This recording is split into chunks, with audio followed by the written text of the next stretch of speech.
كنت فاكر ان الاستهداف الدقيق هو مفتاح نجاح اعلانك؟ طيب جهز نفسك للصدمه دي. زمان كان الاستهداف التفصيلي اللي بتتعب عليه بالساعات اهم عامل من عوامل نجاح حملاتك الاعلانيه. حتى انا كنت بقول كده في كورساتي من 2-3 سنين، لكن النهارده الوضع اتغير تماما. المفاجاه بقى ان المنصات الاعلانيه زي فيسبوك وجوجل حتى تيك توك ابتدت تقلل من اهميه الاعتماد على الاستهداف اللي سيادتك بتحدده في اعلانك. قريب جدا ممكن تشيل اصلا معظم خيارات الاستهداف التفصيلي.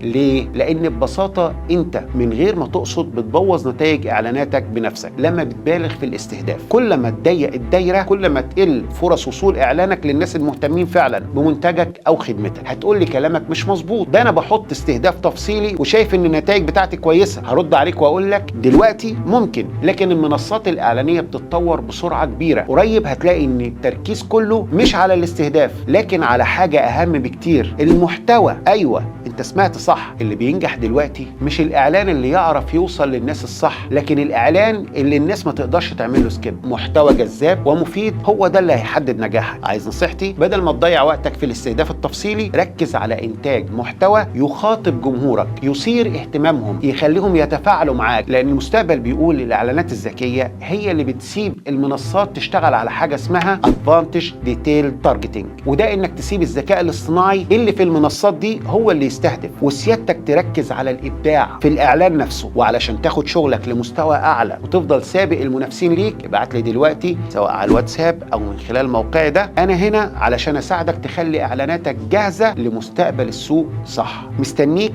لازم ما تخليش حد يسبقك في اللعبه دي.